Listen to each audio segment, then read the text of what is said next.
Ladies and gentlemen, welcome back to the Bodybuilding for Everyone podcast. I'm your host, Caleb Disney, and today joining me is the one, the only Grassfed Fitness. How you doing, man? I'm doing great. How about yourself? I'm well. Thanks for getting on and taking the time out of your day.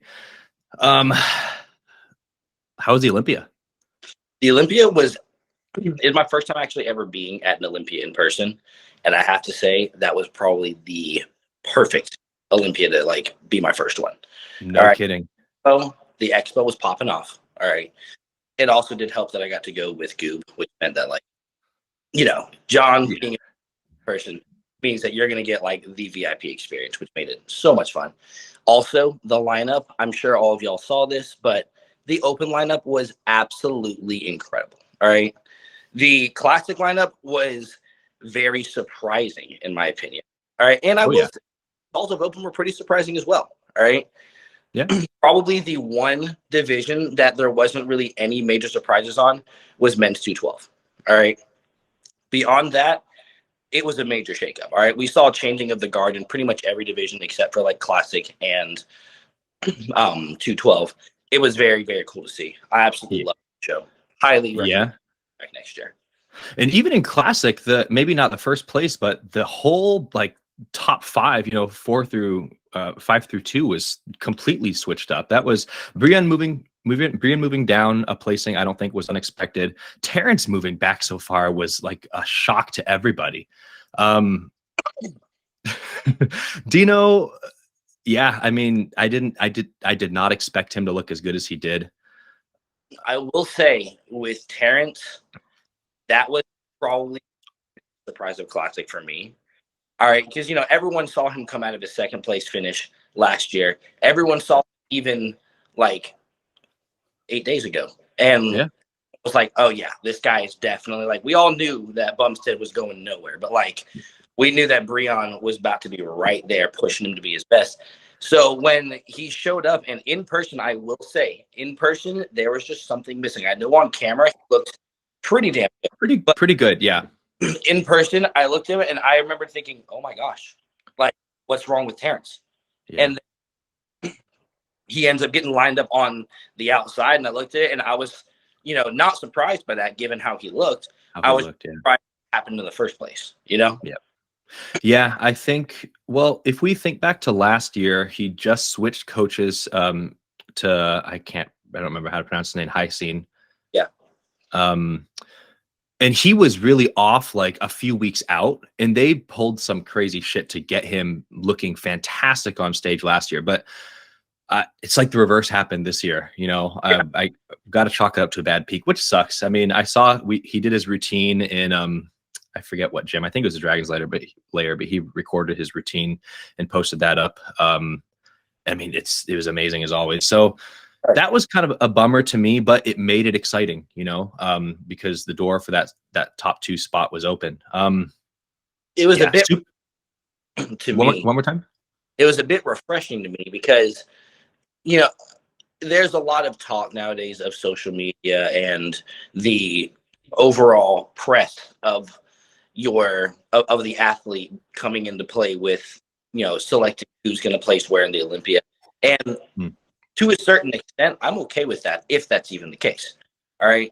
But at the end of the day, if a physique on that day doesn't look the way it should be, it's refreshing to know that they're still going to say, hey, we love you, but you're going to have to take, a seat further down the table compared to everyone else who showed up with the right physique. Agreed. Because it makes those of us who sometimes maybe get discouraged because we think, oh my gosh, is there just going to be politics in this sport? Know that hey, if you show up undeniable, you're going to get rewarded for that, Yeah, I really don't believe politics play nearly as big a role as people online like to say. I mean, we gave the Olympia to a non-English speaking Iranian native, which is awesome. He's deserved it, in my opinion, for multiple years now. By far. Obviously I love Derek Lunsford, and he's a great athlete, incredible shape on the guy. All right. Seriously. But at the end of the day, it is a muscularity competition. And when you look at Hadi, when you look at Derek, even though Derek will probably be the most genetically gifted open bodybuilder that we've seen for 10, 12 years to come, All right. Since Phil. He had just a little bit less Yep. muscle Yep. than Hottie, and Hottie took the win as a result. I really like to sit. To be honest, I actually, you know, not to come off disrespectful, but I actually like that they moved Rami to 5th because, again, his physique was deserving of 5th place. All right, he was massive, had so much muscle, but he didn't come in dry enough. There were a couple of issues structurally with him. You could tell injuries that hadn't been fixed up, and as a result, they said, "Hey, you got to move down. We got to let superior physiques win." Truthfully, I wouldn't have even batted. I mean, I was shocked just because they did it. They put him down, but you're right that he deserved it, in my opinion. I wouldn't have even been surprised given that if they had switched him with Samson because of how, I mean, I think Rami was a little bit sharper than Samson, but man, is Samson good. His posing is exquisite. Nobody on the open stage flows like that. And he's very complete, you know? So yeah, I agree with you that Hottie just catches your eye more than anybody else. And it's been that way for years. Whenever the top 5, top 6 are lined up since like 2019, my eye has always immediately gone to Hottie, you know? Anyway, so you pose people and you pose people very well. I like to think so.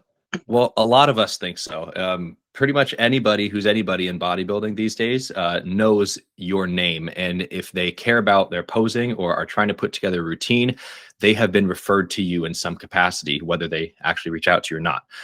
How did that all start?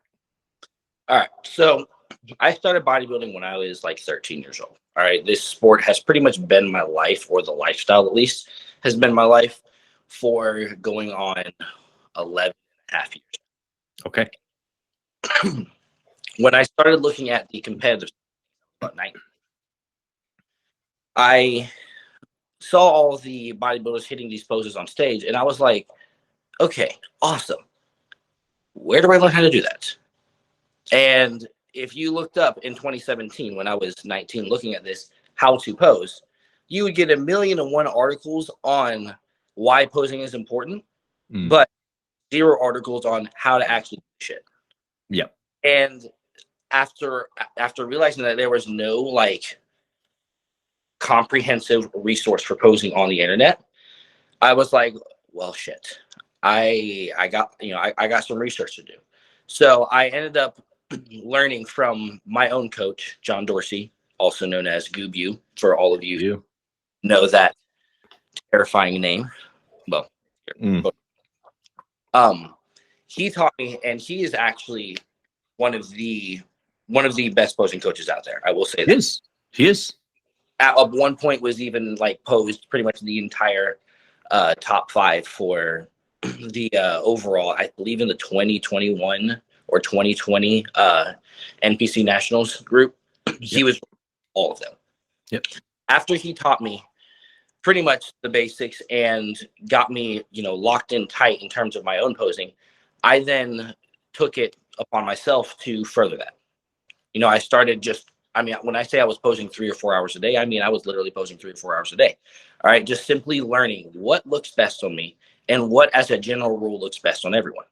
And once I felt confident that I had the knowledge to create what I wanted to, I then started creating pretty much a comprehensive resource of how to pose. And that became my page pretty much. I started creating videos, first showing people that I knew how to pose with posing routines. Right. Then I just teaching people how to pose, and then I finally launched my own business with it and told everyone, like, hire me, I'll fix you. Hire me. Yeah, that's a classic quote. What's really impressive about that to me is it's like coaching, I guess. I mean, it's a type of coaching, but it's like physique coaching in that you may be able to get good results for yourself, but it takes a special kind of person, like a teacher, to be able to translate that for somebody else, right? And it's not just a matter of knowing what that person needs to do. It's being able to articulate it to them in a way, giving them external cues in a way where they are able to position their bodies in the body in the way you want. Because I can look at somebody and be like, I can think in my head, if he did this, that, and the other thing, it would make his pose look better. But I struggle to put that into words that not only they can understand, but they can actually put into practice and, you know, execute, right? So that's something I noticed with John too. It's really funny. Back when he was doing the Rate My Physiques thing all the time on his page before he blew up and did his thing, I'd sent him some pictures of my back double because it's my worst pose. And we talked about it a little bit, you know, back and forth messages, and he just FaceTimes me and he's like, all right, take your clothes off, start posing. And he took me through a bunch of rounds, and it was really, I can't replicate it, you know, but my back double has never looked that good. I still have the screenshots of it with his face in the corner. And I was really impressed. I had some people put me through rounds before, but nobody had been able to get that out of my body just with really simple verbal external cues. How did that come? Did you pick that up just from how he taught you, or do you have any kind of background in teaching people, or just how did that seemingly come so naturally to you, or did you have to work at it? Well, for one, I want to say that is the most John Dorsey thing I've ever heard. All right. Yeah. I cannot tell you how many times John and I have been texting, or we're doing something, and he would just text me and be like, okay, this is your check-ins for the week. Strip down. Let me see what you're looking like. And I was like, all right, here we go. I'm talking. I'd be in the middle of like getting gas, and I'd have to run to a bathroom type stuff. All right. That's great. But some of it I learned from John. All right. A lot of my basic cues when I was first getting into things was just kind of repeating what I had seen John do in the same thing. And over time, like especially over this last year, I've learned, you know, as I've run probably close to 1,000 athletes just this year alone. That's crazy. I have begun to see, you know, I take notes on everything. All right. I won't say that I necessarily have a teaching background. I have always been pretty good at explaining things to people, but I never really took that anywhere until this business, really. Mm-hmm. But the one thing that I kind of, it's kind of a little mantra that I use whenever I am trying to figure out how to teach something is I'm not ready to teach something unless I can make a dumb person feel smart when I'm explaining. There it is. There it is. Because if you know something, all right, and anyone can be good at doing something, all right, but being able to make someone else good at doing something is when I think you truly mastered your craft. Mm-hmm. All right. Mm-hmm. And you can hear a lot of posing coaches. All right. I'm not going to name any names because I'm not like that. All right. But you can hear a lot of posing coaches who will be like, all right, you need to externally rotate your shoulders. I need an anterior pelvic tilt. I need you to version into your left foot, blah, blah, blah. And if you watch the client when they're doing that, their eyes glass over and they're like, all right. Yep. And when you do that, especially to a client who doesn't know what they're doing and is trying to begin their journey in this, that's very discouraging. All right. And more often than not, the person's going to go, man, I don't think I can do this. And they're going to run away. All right. When you explain it to a client in a way that makes them feel smart, the next thing that they're going to do once they feel empowered here is they're going to go, I can do that. And they're going to try.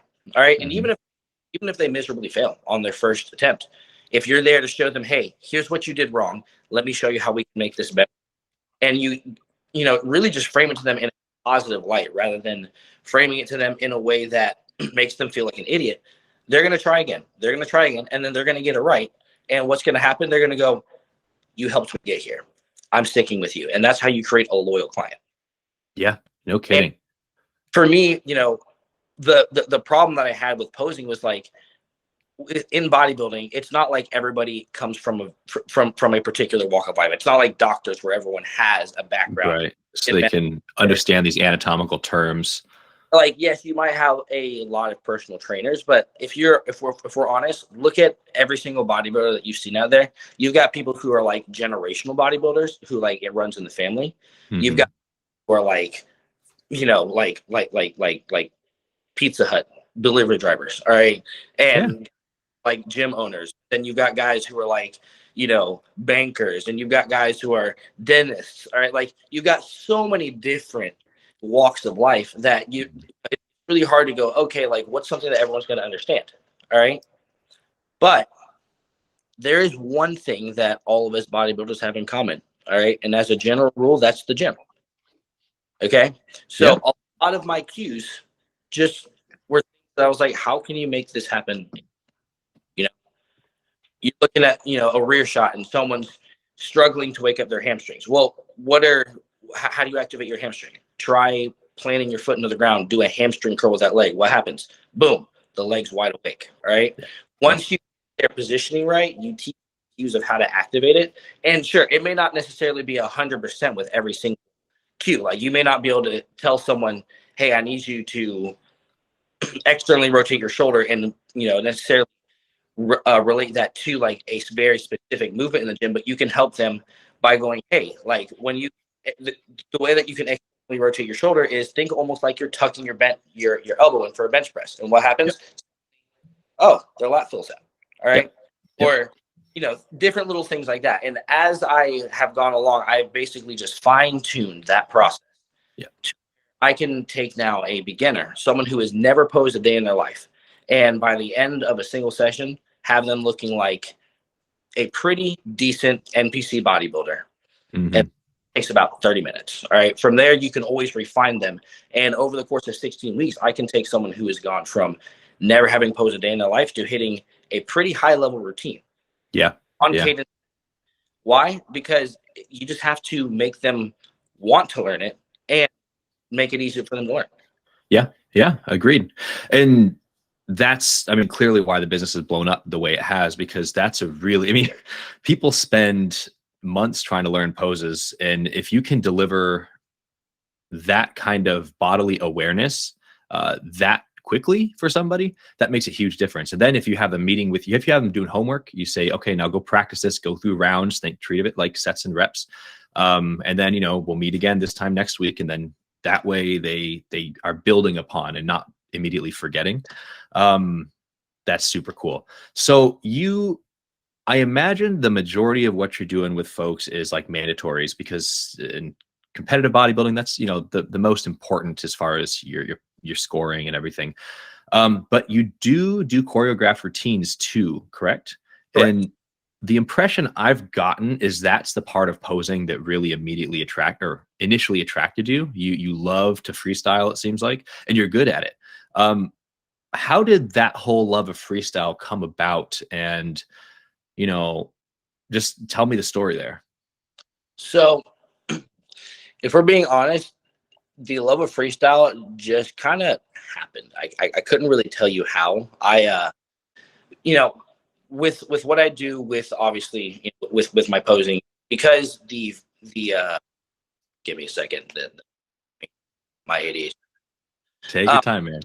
Because the 60-second routines, the finals routines, that is, aren't scored, it has to take lowest priority. All right, which can be that sometimes. It's like I'll have some clients. Once again, hey, buddy. This is Theodore.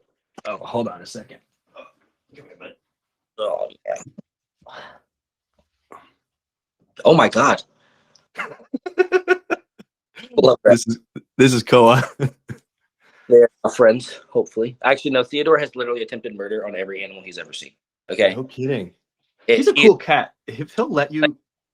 Dude, he's the biggest sweetheart. All right. Any person, he'll come up to you, literally reach up to be picked up. But the moment he sees an animal, he's like, kill it with fire. All right. Terrible. But as I'm saying, it can be a little sad sometimes because it takes the lowest priority. I have clients that have incredible physique. I'm like, man, I would love to be able to do a full routine with this person, but they, it may take them a little longer to learn the mandatories, and we don't necessarily get the chance to work on that. But my love of the actual posing routines, it really just started because I had been drilling my footwork so much from John that I one day was playing with just running through the poses and then it not in the mandatory order. Yep. That it came kind of naturally to me. Okay. So you threw in some transitions and all of a sudden you go, oh, that looks kind of good. Then on top of that, I had always seen people like Terrence Ruffin and Leo Rada and even Francis Benfato from the late 80s. People forget about him, but he was good. I watched their stuff and I was mesmerized. All right. Mm-hmm. I was like, and at that point I started playing around with, classic poses, non-mandatory poses, poses that I wasn't just going to be hitting during prejudging. And I realized that I was actually pretty decent at figuring them out. It took me maybe, 10, 15 minutes, but I could figure out a pose relatively easily after that. And once I realized that I could kind of flow decently, I then turned on some music and was like, okay, what would I want to pose to? And I'm homeschooled. All right. I've never really been able to listen to like a lot of pop music and a lot of rap music and things like that, because my parents are also pastors. And like, when you're a homeschooled farmer who is the son of two pastors, you're not, shit. Oh, we're going to need to dive into that. all right. Like, you're not getting out much. Okay. Yeah. So I'm talking, I was raised on Kids Bop and like fucking worship music all day. Yeah. But the only other music I was ever really allowed to listen to was like classical music and things along those lines, because, there was no lyrics. And my parents were like, well, it's not, not the worst thing. It's actually really good for you. Yeah. I've been a pianist since I was 5 years old. So okay. I have a pretty decent concept of rhythm and a decent understanding as to how music works. So when I started putting on classical music and posing very similar to how Francis did, I then began to realize, like, okay, this comes very naturally to me, like very, very naturally to me. And I was like, I need to capitalize on this. Yeah. So I started free posing like pretty much anywhere. All right. Like, I would go to the gym, and after my workout, I'd free pose for 30, 40 minutes. All right. I would go home, and every morning I would usually take check-ins, and normally about 30 minutes of that was, the first like 5 minutes was taking the photos, and the next 25 was me just fucking around. Just going up, what works. And over the last like 5 years, give or take, I have been able to really take that and now develop it into a system that can pretty much be understood by almost anyone that I've had the pleasure of teaching. Right on. Cool. Okay. Yeah. So yeah, I don't even know where to start. So I knew you grew up on a farm, and I had a feeling you had some religious background. So you were homeschooled. You grew up in a very, like, where'd you grow up again? It's like Georgia? Yep. Okay. So what was it like when you grew up and moved out and like were out in the world? What was that like? That was a culture shock. So, again, being son of two pastors, and now my parents, my parents had a church until I was about like 7 or 8. And then after that, my dad started his own business that has taken off, and they have like well over 100 employees now, whole 9 yards. But what he does now is he helps pastors with the legal process of starting a church. Because that's super cool. Basically most pastors, and most pastors aren't lawyers. Most pastors don't really have any legal knowledge. They just want to, they want to share the word of God to their congregation. So the business my dad created from there was, hey, you keep doing that. You just pay us. We'll get that taken care of so that you don't have any problems. Yep. All right. Yep. Turns out every pastor and their fucking brother was like, hell yes. Okay. Yeah. That's a good idea. So that worked out really well. But of course, that meant that even though my dad wasn't pastoring a church at the time, we were always 24/7 involved with a church of some kind, sometimes 10 churches at once. All right. There was points where like we didn't really have a home-based church at times. Instead, we would just go to like, 20 different clients who lived in the area, and we just, they'd go and we'd go watch their sermon and listen to them, and then they take us out to lunch, or sometimes we just see them afterwards and then go back home from there. But no matter what, always involved in a church community. So that was during your childhood when you guys were kind of traveling around to these different work sites, basically, and or was that as you got older? I would say that was 1 second. Theo, what are you doing?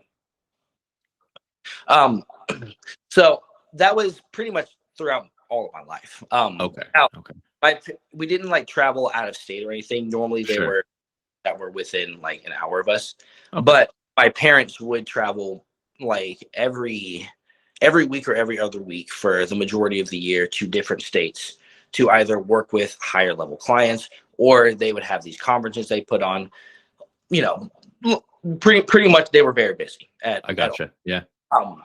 And having that along with, being homeschooled and living on a farm meant that I was pretty isolated.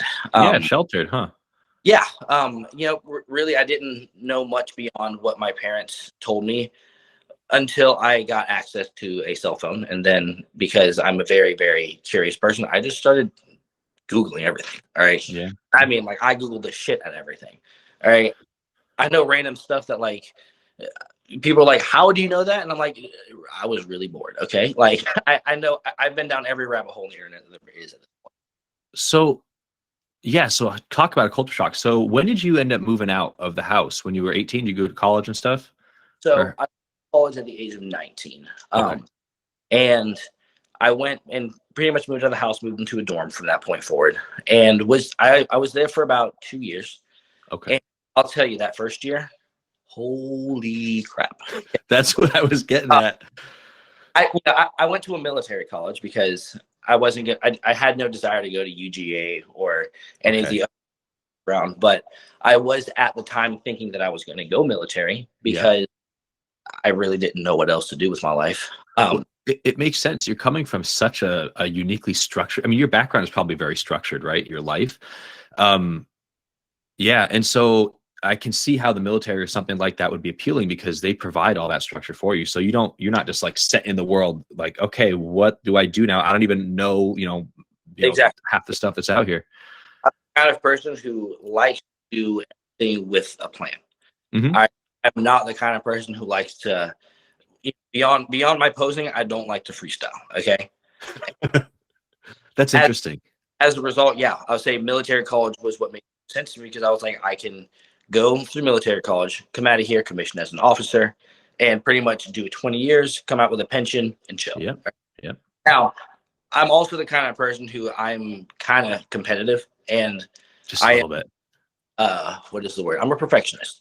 Yeah. So I really like to do it right. So I was planning to basically go into the Army and then hopefully go into some type of specialty unit, whether it was Rangers, lucky enough to go into Special Forces or do something just more than just, 11 Bravo, essentially.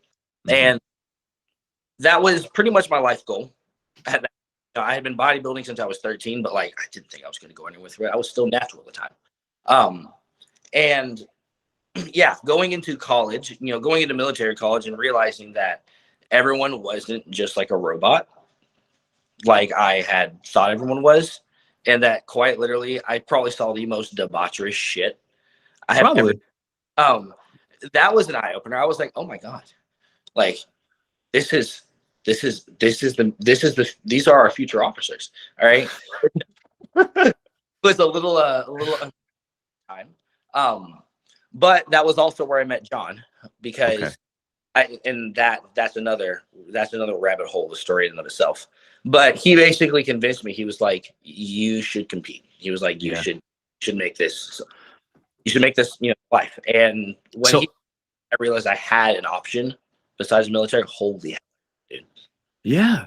Whatever. So I'm gonna go out on a limb and say meeting John was probably like a super pivotal moment in your life and has continued to be because it totally changed your trajectory. If it wasn't for John, I would either be like homeless or probably like dead somewhere in Afghanistan because I know I'm not smart enough to survive out there. Okay. That's hilarious. Yeah. Haven't gained another 8. I'm like, God damn it. But like, no, John honestly made me who I am. All right. If it wasn't, I would not be where I am today or doing really anything that I've done in the last 5 years. Yeah. I can totally see, I can kind of see the framework there. That's pretty crazy. Totally random, not random question, but you mentioned way back when. I'm curious, when you play piano, because I know you still do that regularly, do you improv at all, or are you only playing like sheet music or songs you memorized? I actually don't know how to read or write sheet music, and I, as a result, have only ever learned to play by ear. So I played guitar since I was 6, and it was the same thing. It was classical guitar, and my teacher would get so angry at me because I'd try to learn. We'd learn out of books, right? And I would try to sound out. I'd listen to the songs and I'd start figuring them out. But like the fingering is really specific where you're supposed to put your fingers on the frets and stuff. And so I'd learn it quote unquote wrong. And he gets super mad at me. And that's a whole nother story. But so you know, being able to play it by ear, I've always told everybody, like, you give me a song and in 15 minutes, I can give you the Walmart song. Okay. Yep. I can make it sound right. Yeah. But I cannot make it exact. I have written a lot of music over the last like 18, 19 years. And there was even a point where I had it out on Spotify because that's really cool. But no, so I'm curious, do you ever just kind of freestyle play? That's actually the majority of what I do. All right. Basically, so it kind of happens. All right. I'm sure you've seen a couple of the things I post on my story here and there. Yeah. Like pretty much all of those is me just setting up the thing and then just kind of going, oh, I like that. Now, that's really interesting to me because you've introduced yourself as someone who really likes structure, right? You grew up in a very structured environment. You immediately moved on to a structured environment at first, but you started bodybuilding at a very young age and you started playing the piano at a very young age. And your two favorite, I think, outlets within those two, facets of your life are incredibly creative and non-structured, right? Freestyle posing is entirely what fits your body and what feels right to you. And same thing with playing. What sounds good? Where do your fingers want to go on the keyboard? That's really interesting. Have you ever thought about that before? Or Oh yeah. So do you feel like that was like, I don't know. Yeah. It sounds like those have been your outlets for years. So part of it for me is I kind of separate it in logic versus emotion. All right. Yeah. I'm successful, and I know that I don't have the logic on my own to be successful. So I need extreme structure and extreme logic to keep me there. Right? Yeah. Emotional expression is a whole different story. All right. Because I am, how do I put it? I've noticed over the last 24 years of my life that I do not process things the same way as most people. All right. Sure. I've never gotten tested. I'm actually thinking about getting tested maybe next year just to see like if I'm on any kind of spectrum of any way. But yeah, tell me about it. It's that I have never, ever been able to process things the same way. I'm either sometimes hyperreactive or sometimes shut down, right? Yeah. Sometimes something hits me and I like cannot say a word. Yep. Sometimes something hits me and like it just doesn't register and everyone else is like hardcore like floored by it. And I'm like, okay, well, let's see what we need to do. All right. Yeah. Dude. Why? All right. The level I relate to this though is like astounding. What I have found though is that the freestyle posing and freestyle piano both allow me to take what I am feeling and just express it, because so many times I shut down because I'm feeling something and someone's like, what's wrong? And I'm like, boy, if I knew how to tell you, I would. All right. But all right. I just shut down, like, just looking like this at everybody, like I'm about to murder them. And everyone's like, hey, and like, yeah, I'm okay. I just don't know how to express what is going on here. Sure. However, when I play and whenever I pose, whatever's happening here just gets translated straight through my finger. Comes out. Yeah. Motion. Yeah. And it helps a lot because that's actually like pretty much during all of my lowest points, I've either had the piano or I've had posing or even both to just allow me to express what I need to express and deal with it without, having like a fucking panic attack. Yeah. Anything, because without it, if on the times that I've tried to bottle it up or the times that I've tried to just not express it and just deal with it, quote unquote, it's been messy. And it's never been, it's always ended in either losing a friendship or it's ended in just a overall really rough time. So these two kind of act as emotional outlets, and it, just helps a lot that one of them is also my full-time job now, Yeah, no kidding. That's like the best case scenario. That you're able to turn this into a career. So that's all super cool, man. There were like a whole bunch of things that popped up, but that was the first thing that I picked up and wanted to run with. trying to figure out, like, trying to backtrack now. Where were we before I went off on that tangent?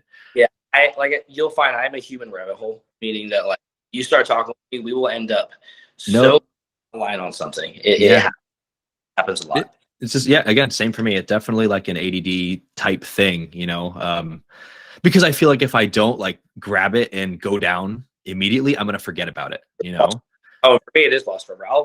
I'll make a mental note of something, and then like 10 minutes later, I'm like, yeah, that's gone. Yep, yeah. Yeah, that's like a constant theme in my life, like day-to-day life, actually. I have to have like lists if I actually want to get anything done. Well, shoot, man. I mean, so let's talk about your competitive history a little bit. Okay. That's the last thing. I mean, we're running out of time. I don't want to keep you more than like an hour, but that's the one category that I wanted to touch on that we haven't gotten to dive into yet. Because I mean, you're an impressive competitor, and I believe you competed in. Did you do both classic and open your last show, or did you just okay? Well, not my last show. My last show, I ended up just doing light heavyweights because That's right. we tried everything to get the last 3 pounds off of me, and This wasn't gonna happen. besides hopping in a sauna for 45 minutes, like about 2 hours before check-ins was over, and at that point I was just mentally a little out of it. Yeah. I just wasn't gonna make it. It didn't help though that that check-ins was 3 hours before the show, so I did not get any time to like fill out. Oh, that's fucked up. It wasn't a day in advance. Like it wasn't the Friday before. This was the COVID format that they were using. Oh, Jesus. Yeah. So they were all right. Check-ins are at 8, and prejudging is at 11, and the whole show was done by about 2 p.m. for men's. For women's, because it was Atlantic States, and I will say it was run decently well. Given the circumstances, it would have been run great if the turnout that they had expected had actually happened. Okay? I don't think they were expecting more than like 400 competitors, and I think it was like 1,200 that showed up because it was the first show. Yep. And After a long, yeah, everyone was ready to compete. So as a result, the men's side, we were done by like 1 or 2 p.m. with finals. All right. But then women went after that. Okay. Oh, Dude, I kid you not. They were running those bikini girls straight until 11 p.m. All right. And that was prejudging and finals back to back. In the shows that I've done, I've only competed in California so far, but that was they would stagger things based on like almost like the size of the division. So men's physique and bikini would always go last. And there were times when we wanted to stay to see people, other, friends who were competing in either category. And we'd be there till after midnight.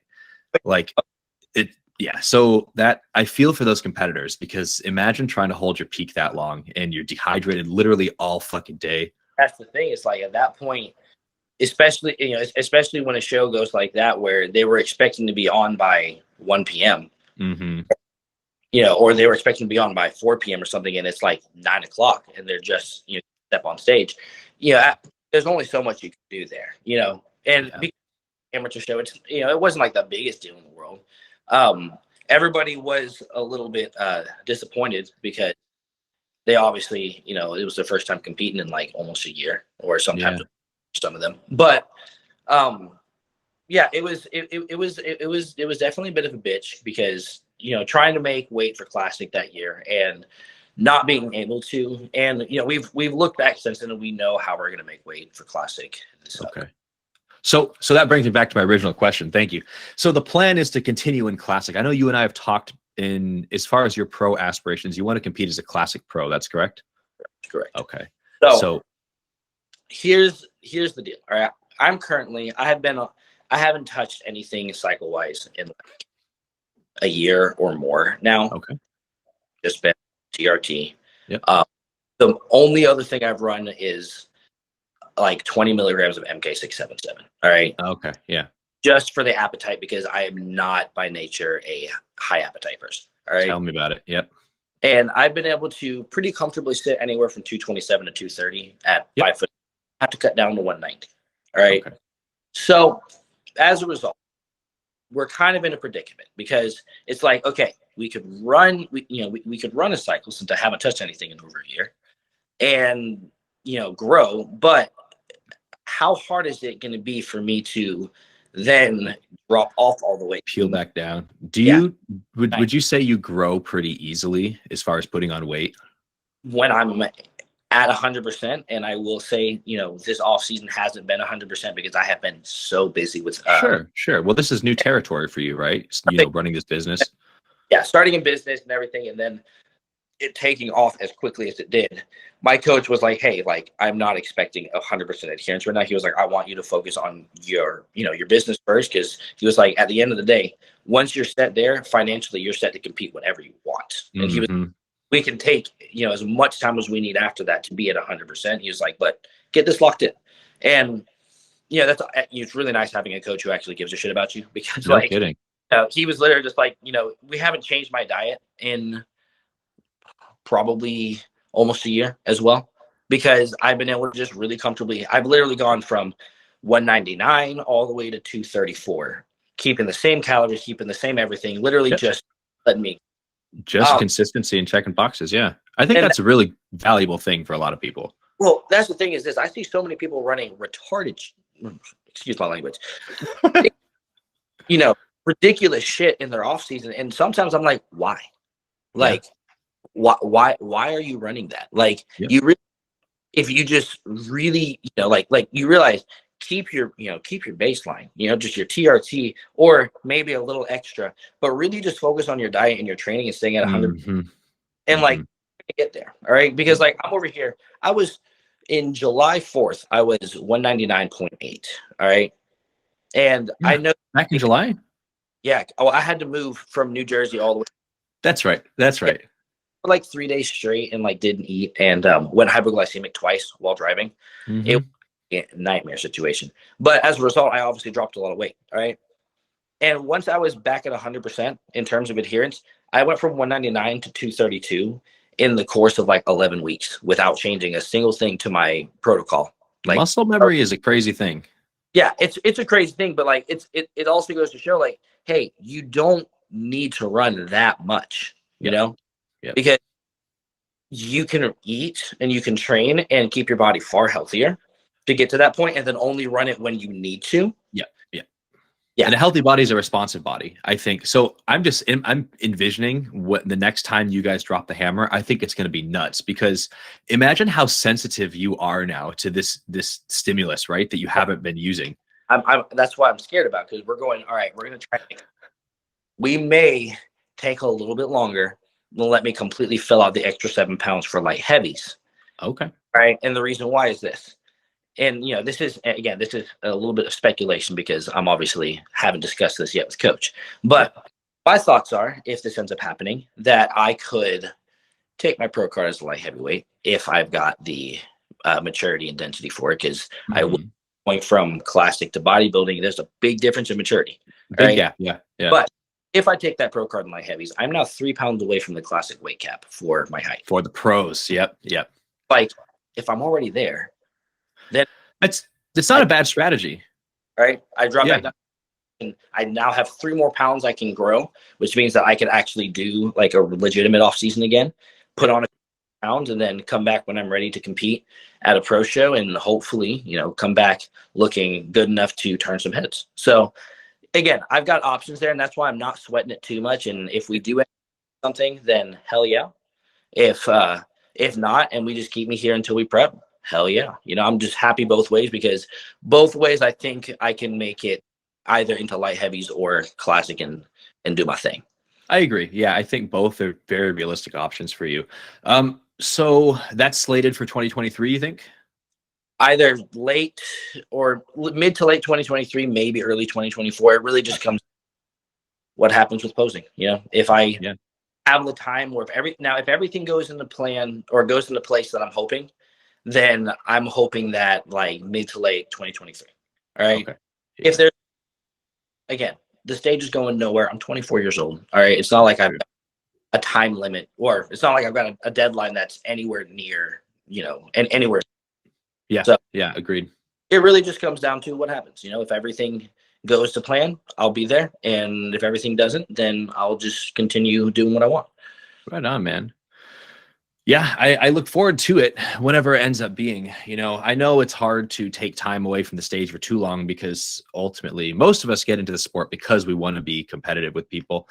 But also at the same time, now more than ever, people know that you got to take your time with it. And it's good that you're taking that approach. It's good that you're putting business first because your livelihood is what allows you to, you know, compete and make all the choices that you need to be competitive. And, you know, yeah, man, there's a lot more we could talk about, but I don't want to take too much more of your time. Well, We could probably go into we could go in depth here.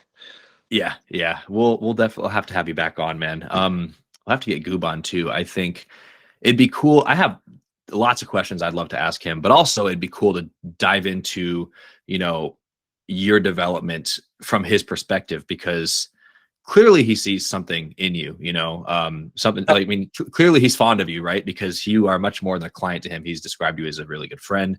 He's gone out of his way to help prop you up in business and help you as far as just like life advice. And I mean, I've seen the, you know, the pictures of like the old apartment you were in and like the glow up from, you know, all the stuff you've been through now in Texas, like with a thriving business and with your name established in the bodybuilding industry at 24 years old. It's really, really cool. And yeah, I'm looking forward to seeing how, you know, things continue to play out for you. I'm hoping everything goes. If it does, then I'm expecting big things. Yeah. Me too. There's a cool phrase that someone told me back when I was 18, 19 and getting clean. He said, I know everything's going to be okay, but I don't know what okay looks like. And that's kind of what I hear, you know, whatever happens, happens, but it'll be all right. And I say for me, I'm happy to be along for the ride because again, given my background and even given where I was as early as this time last year, yeah, right? Like anything beyond what I already have, I'm ecstatic about because I wasn't supposed to even be here. All right. that's a Like really good way to look at it. normally when you end up where I was, you don't come back from that. And that's just kind of where you end up, you know?